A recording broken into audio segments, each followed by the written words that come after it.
is 8 p.m. on our studio clock, and its news are on Spectrum Television.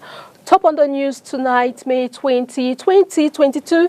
Cameroonians across the national territory are today, May 20, celebrating the 50th National Day, which usually is characterized by march pasts and other activities. We shall be bringing to you the atmosphere that reigned in the center and littoral regions during this newscast. Also, we shall bring to you the reactions of some Cameroonians on their most memorable 20th May celebrations. Good evening, ladies and gentlemen. Happy National Day to you. We shall open this newscast in the French language with Makedali Dignotom. Bonsoir Makedali Dignotom et bonne fête de l'unité nationale. Merci Christelle Assec, bonsoir et bonne fête à vous aussi. 50e édition de la fête de l'unité, le traditionnel défilé civil et militaire s'est déroulé à Yaoundé, notamment au niveau du boulevard du 20 mai ce jour, et été présidé par le chef de l'État Paul Biya.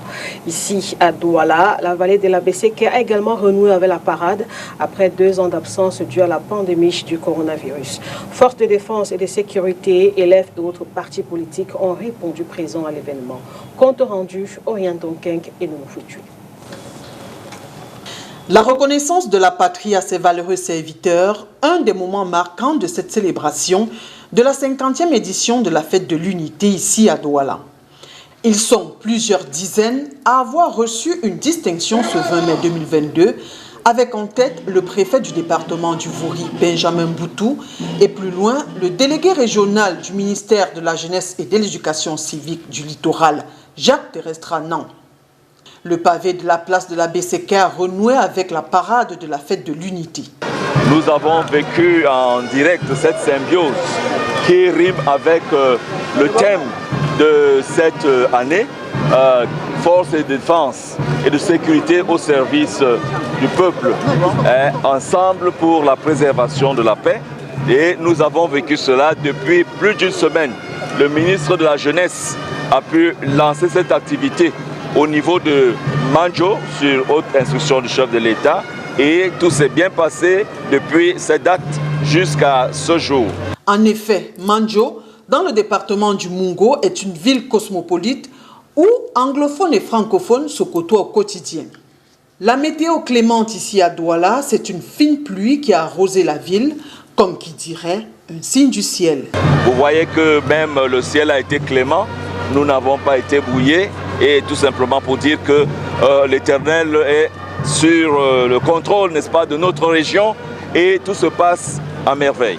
Pour cette parade ici à Douala, la grande attraction a été le défilé des forces de défense et de sécurité qui a connu le passage, entre autres, de l'armée de terre, du bataillon d'intervention rapide, de la gendarmerie nationale, de la police, les anciens combattants, le corps national des sapeurs-pompiers avec le passage très remarqué des sapeurs-pompiers juniors.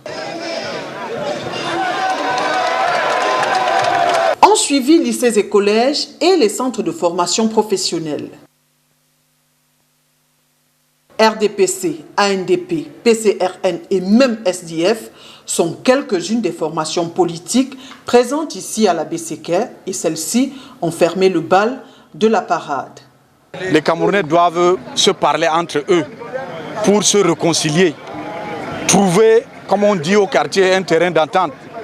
Donc nous sensibilisons tous nos frères camerounais de venir sous l'arbre de palabres pour régler le problème de tous les Camerounais.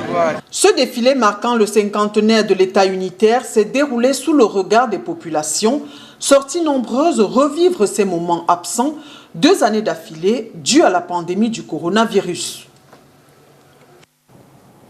À la suite de ce reportage d'Orient Donkeng, nous vous proposons d'écouter une fois de plus le gouverneur de la région du littoral. Cette fois, Samuel Dieudonné Ivara Dibois revient sur l'absence du traditionnel vin d'honneur organisé après le défilé et s'exprime au micro de Nono Foutu. Après 2 années d'absence, je pense que nous devons simplement remercier le fait que le chef d'État ait choisi une certaine façon de gérer la Covid. Et vous voyez que nous ne pouvions pas défiler lorsque le taux de létalité et d'affection était assez élevé. Aujourd'hui, par exemple, dans le littoral, à Douala, il n'y a pas un seul malade Covid couché. Ce qui montre quand même quelque part que les populations ont suivi le message du chef de l'État et nous devons simplement dire que nous continuons avec cette discipline. Vous comprenez pourquoi l'option a été faite, que nous n'ayons pas de vin d'honneur comme d'habitude, pour que nous n'ayons pas, n'est-ce pas, nous mettre dans une position où, n'est-ce pas, nous pouvons encore réveiller cette maladie. Donc c'est un peu pour dire que nous fêtons dans la prudence et cela est à l'actif, n'est-ce pas, des options du chef de l'État. À l'occasion de cette célébration de la fête de l'unité, nous vous avons posé une question. Quel est le 20 mai qui vous a le plus marqué en 50 ans? Écoutez les réactions de quelques habitants de la cité économique Douala rencontrés.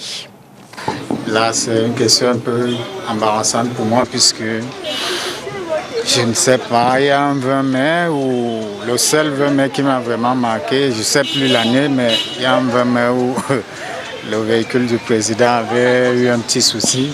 C'est celui-là qui m'a marqué. En dehors de celui-là, le reste des 20 mai sont passés comme d'habitude. 20 mai 90. Oui, les années 20 mai 90. Oui, ça m'a beaucoup marqué. Bon, parce que c'était une année où peut-être tout commençait déjà à basculer. Le 20 mai, pour moi, d'après ce qu'on nous a dit depuis la nuit étant, c'est la réunification du Cameroun. Mais pour moi, c'est plus la parade militaire.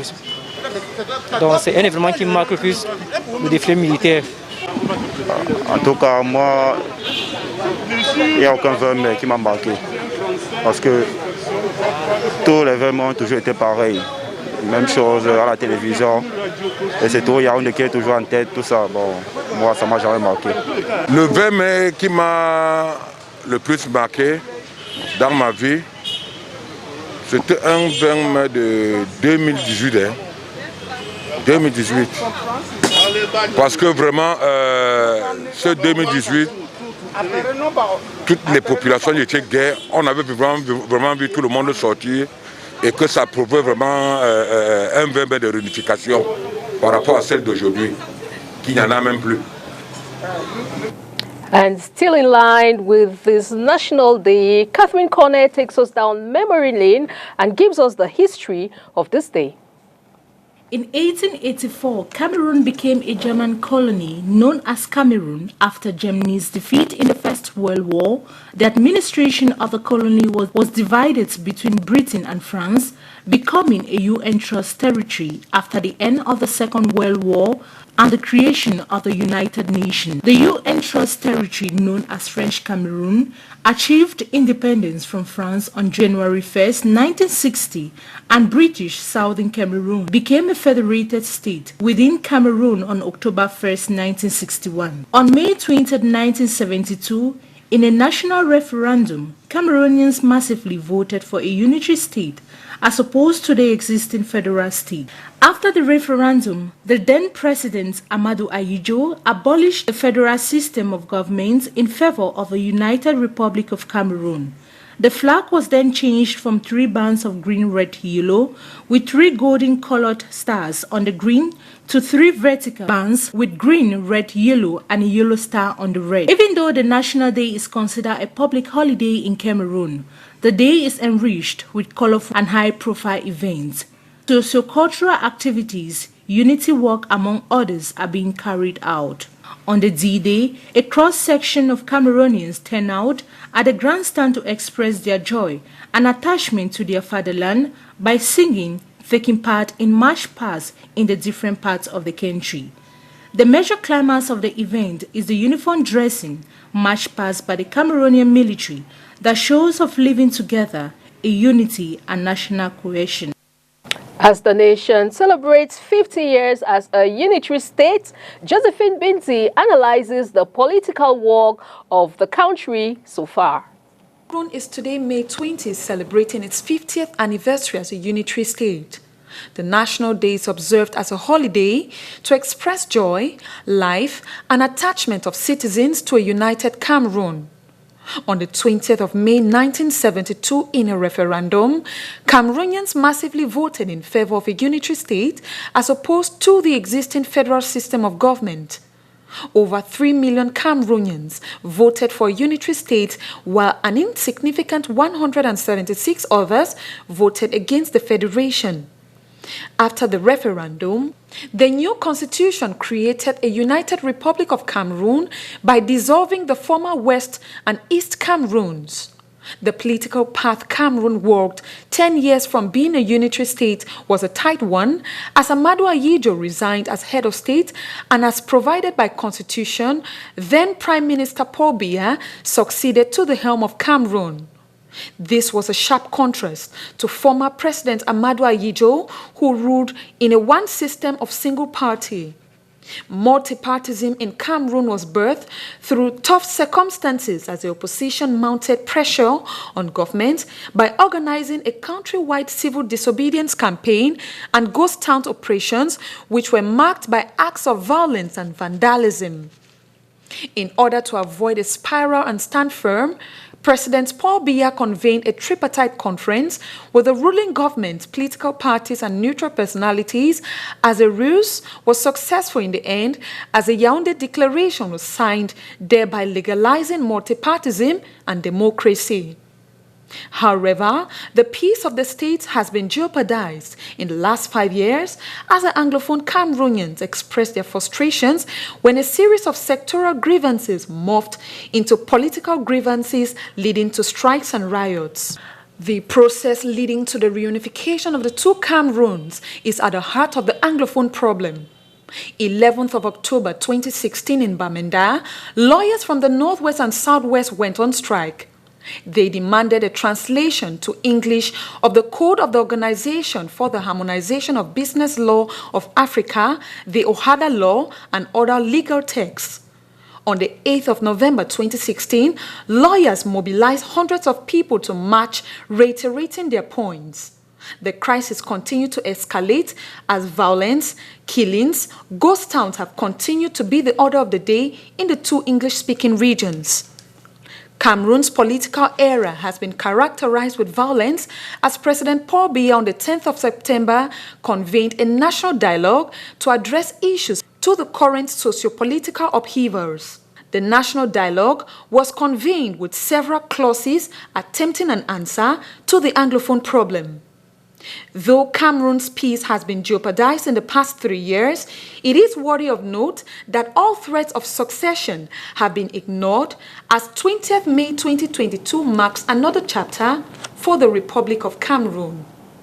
Célébration de la fête de l'unité toujours. Quelle analyse peut-on justement faire du concept unité nationale dans un pays comme le nôtre? Nous vous proposons de suivre l'analyse justement du géostratège Raoul Soumou. Il y a le ralentissement de la croissance économique qui est réputé favoriser les replis identitaires et conduire à des rivalités pour l'accès aux ressources, qu'elles soient matérielles ou symboliques.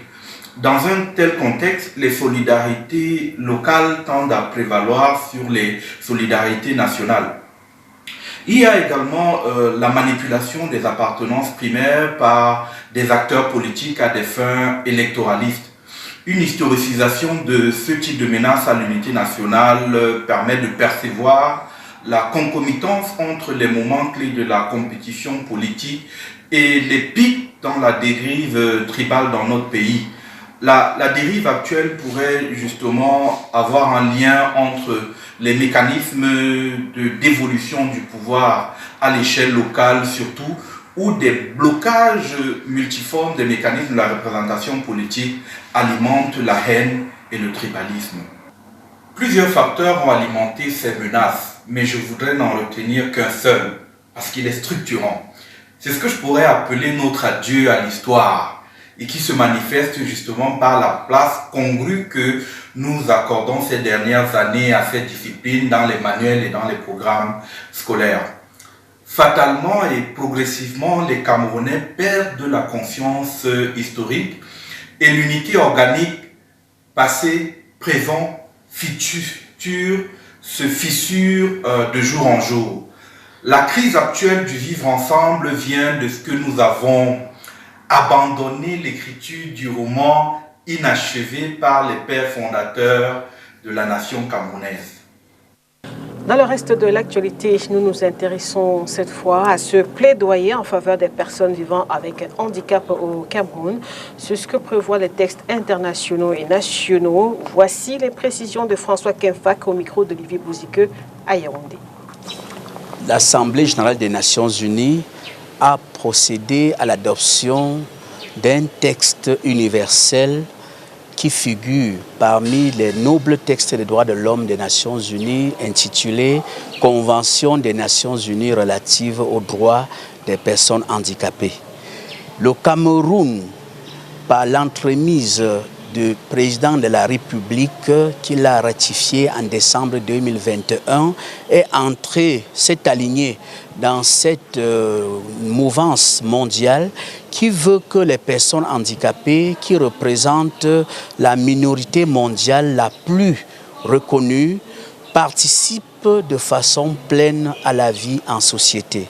La Convention des Nations unies relative aux droits des personnes handicapées est une interpellation de toutes les sociétés qui veut que les questions se rapportant à la vie des personnes handicapées, à la formation des personnes handicapées, à l'éducation des personnes handicapées, se rangent en droite ligne dans les questions de l'humanité et non plus dans les questions de bienfaisance et d'aide. C'est dire que par la Convention des Nations unies relative aux droits des personnes handicapées, la question se rapportant aux personnes handicapées devient une question des droits de l'homme, des droits humains de l'homme, et non plus une question de charité.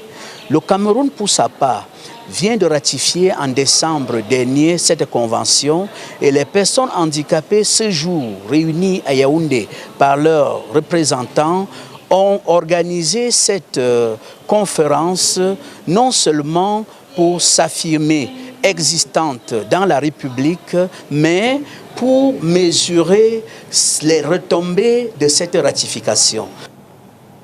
Away from our local news, we now take on our international page with our foreign partners, the Voice of America.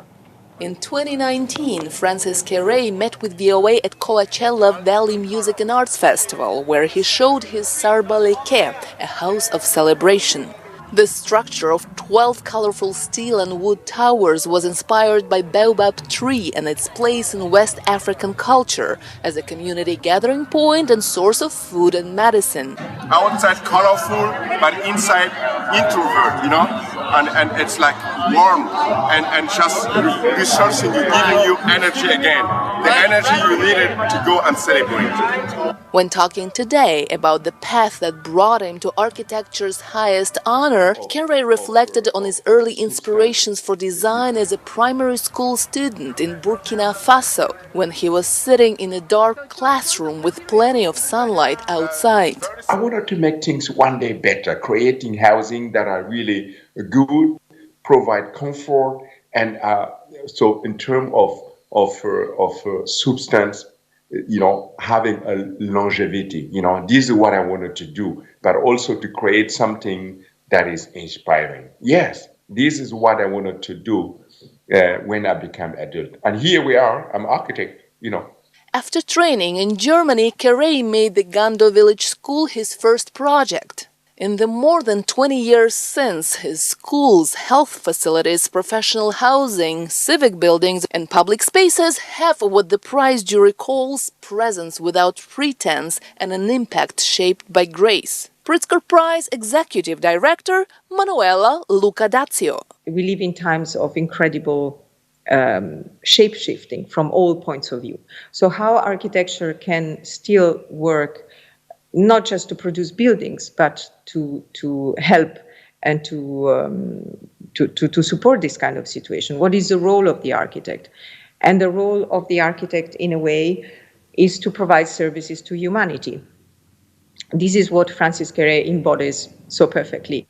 Kere's focus on local building materials, whether clay and rock in Burkina Faso or wood for this art center in the U.S. state of Montana, advances the simple idea that everyone has the right to comfort. Let's say I try to create a huge canopy to protect fragile walls against sun, against rain, but also to create a place that provides shade for the kids during the day.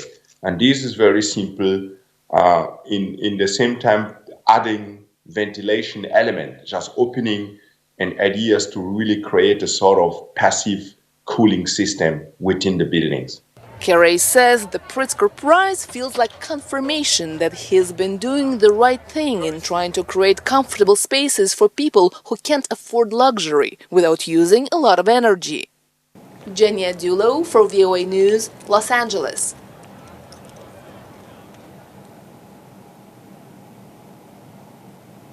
That's the package we put together for you tonight on the news. Thanks for watching. Have a pleasant evening with programs on Spectrum Television. Happy National Day once again. Good night. Good night. Makedali Dignotom. Merci Christelle Assec. Au revoir. Au revoir mesdames, messieurs. Merci de votre attention.